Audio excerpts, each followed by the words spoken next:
एक दफ़ा एक सहाबी ने कहा कि या रसूलल्लाह, मुझे आपसे बहुत ज़्यादा मोहब्बत है। तो आपने फरमाया, एक दफ़ा सोच लो। उसने कहा, नहीं या रसूलल्लाह, मैं वाकई में आपसे बहुत ज़्यादा मोहब्बत करता हूँ। तो फिर आपने फरमाया, फिर तैयार रहो, मुश्किलात तेरी ज़िंदगी में ऐसे आएंगी जिस तरह पानी तेज़ी से आता है। जो मुझसे मोहब्बत का दावा करता है ना, उसे तकलीफ़ों का ज़रूर सामना करना पड़ता है।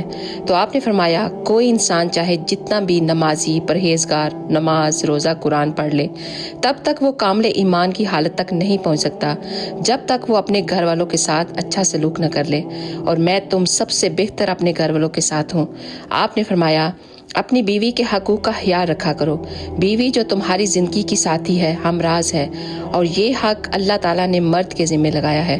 बीवी का पहला हक ये है कि उसके नाप नक्के और उस